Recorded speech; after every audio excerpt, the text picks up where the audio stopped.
Hey, eu sei que eu tô meio sumida por aqui, tô cheia de coisa pra fazer, mas quem me acompanha lá no Instagram vê que eu tô lá diariamente contribuindo com algum conteúdo, com alguma dica de série ou com alguma coisa pensando sobre a vida, enfim, eu tenho ficado bem ativa lá no Instagram, então se vocês ainda não seguem, podem dar uma olhada lá, tá? Mas aqui eu fiquei de atualizar para vocês um pouquinho a minha visão sobre Suspiria.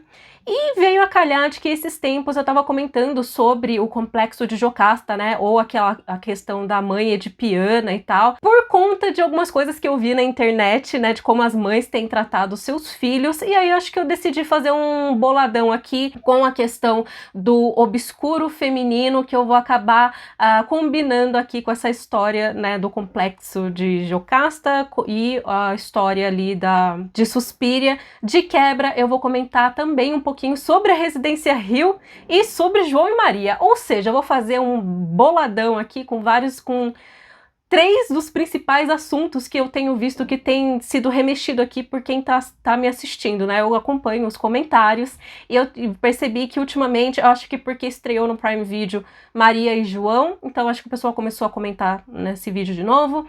A Residência Hill por conta da Mansão Bly e Suspiria porque é o meu queridinho. Eu fiquei de voltar aqui faz um tempo, mas é aquilo, né? Mas vamos lá. O que acontece, né?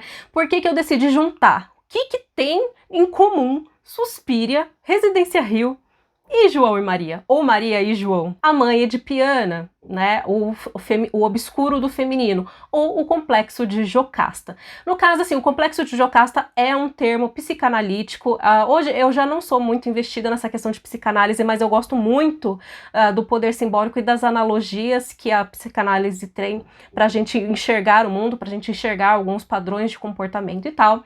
E no caso, ele foi um conceito criado em analogia ao complexo de Édipo, criado por Raymond de Saussure, lá em 1920. Na verdade, o que acontece? Ele adaptou o conceito, a história da Jocasta para encaixar no complexo de Édipo. Quem não conhece, Édipo vem de Édipo Rei, que é aquela tragédia grega onde um homem mata o rei de uma cidade, se casa com a esposa desse rei, acho que inclusive tem filhos com ela, e aí mais pra frente ele veio a descobrir que o rei era pai dele e que ele tinha se casado com a mãe. Ele arranca os olhos e a mãe se mata, né, tendo em vista essa grande tragédia e tal.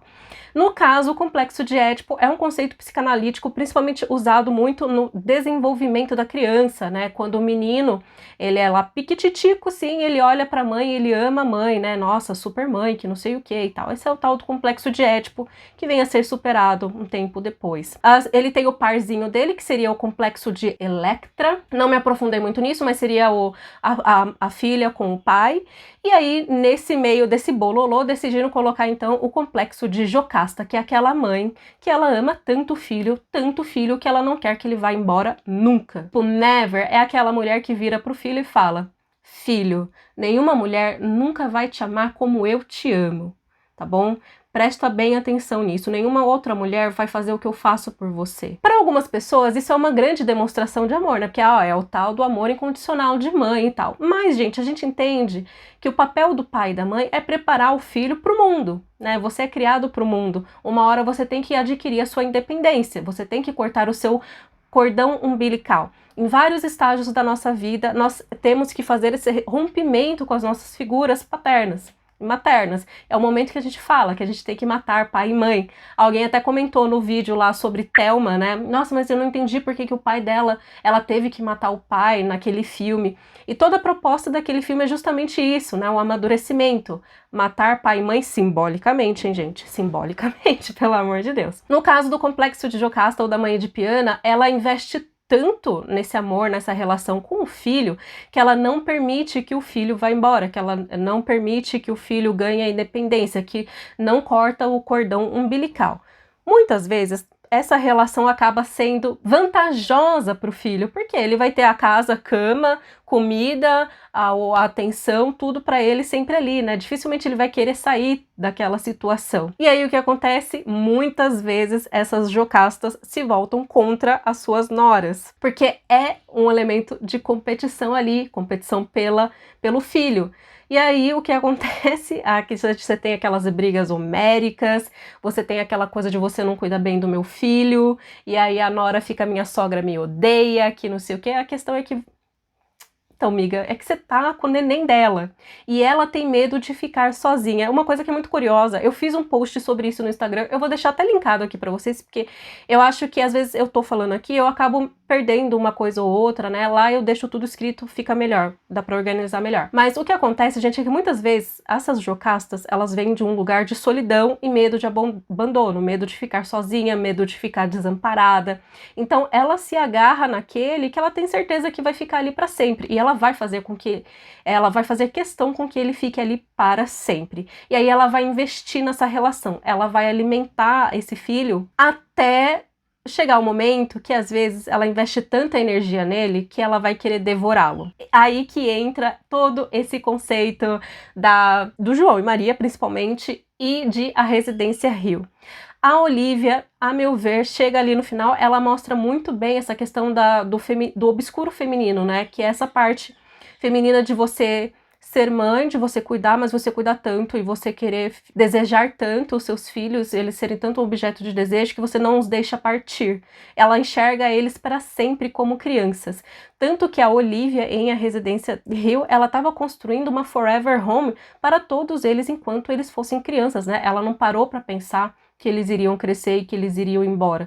E aí chega lá pro final da série, você vê que ela queria que aquelas crianças ficassem lá para sempre. Foi ela que os perseguiu naquela noite horrível. A Olivia é uma mãe, né, edipiana ali naquele contexto. Mas veja que lá no começo da série, ela é aquela mãe incrível, né, que ela se dedica para os filhos, ela é toda calma, ela tem um sorriso super doce e tal. E aí chega lá pro final, ela quer mantê-los ali. É um pouco assustador, ao mesmo tempo você meio que entende todo aquele contexto, né? Da mesma forma, a bruxa aqui do João e Maria. A bruxa do João e Maria é aquela mulher que pegou essas duas crianças, acolheu, alimentou, investiu tanta energia, mas tanta energia nessas crianças, que ela decidiu devorá-los para recuperar essa energia para garantir para que eles nunca fossem embora. O que acontece nesse contexto? As crianças acabam matando a bruxa e retornando lá para o pai, ou seja, você tem que ter esse rompimento, né? Você tem que ir embora uma hora.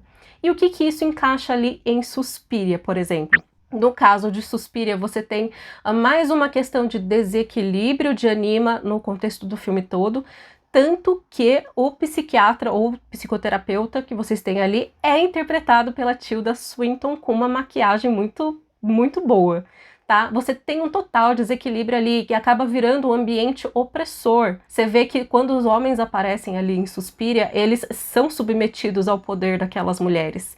Só que no meio desse contexto, as próprias mulheres, as próprias bruxas ali da academia estavam submetidas àquele poder. Elas estavam submetidas a uma anciã que se dizia ser a Mater Suspiria e que não era, e aí ela abusava desse poder, ela oprimia todas aquelas mulheres e ela oferecia um espaço para essas mulheres ficarem, mas ela pedia algo em troca, e o preço era alto, né? Ela pedia o corpo, a juventude dessas mulheres. E não é no momento que há uma certa rebeldia em que a verdadeira Mater Suspiria aparece e acorda ali, desperta ali, interpretada pela Dakota Johnson, que finalmente você pode ter uma ruptura desse desequilíbrio do Anima, que você pode ter uma ruptura dessa opressão oferecida por essa senhora mais velha que oferecia algo, mas cobrava um preço alto em troca. E aí como que você vê que tentaram balancear, né, todo esse desequilíbrio do obscuro, do feminino que tenta devorar as filhas dela, com o diálogo final entre a Mater Suspiria e o psicoterapeuta. Você tem finalmente uma cena um pouco mais balanceada ali naquele ambiente. E aí, resumindo, e o que eu quero dizer com tudo isso é que nesse ambiente é importante a gente buscar um certo equilíbrio. Quando você tem um ambiente muito forçado no ânimos, fica aquele ambiente pesado, extremamente racional e frio que você encontra, por exemplo, em O Silêncio dos Inocentes. Tem um vídeo aqui, eu vou deixar linkado para vocês. Quando você tem um ambiente extremamente desequilibrado no sentido da Anima, né, o obscuro feminino, você tem um ambiente mais como aquele de Suspiria, que é um ambiente que até te acolhe, mas chega uma hora que ele cobra o preço. né? É um investimento de energia que cobra o preço também. Nenhum dos dois é extremamente vantajoso para todos, porque alguém sempre vai estar muito embaixo nessa escala, alguém vai estar meio que sofrendo as consequências disso.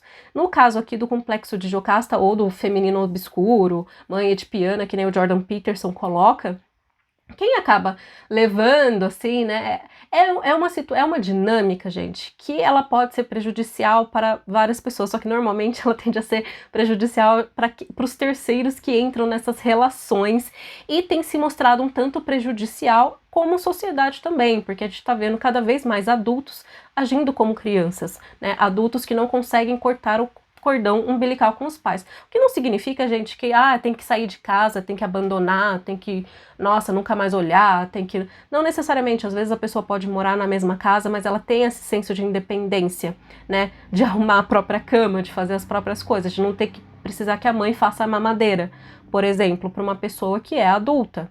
Essa é a questão. Né? E a sociedade, ela acaba recebendo isso de alguma forma, porque são inúmeros casos.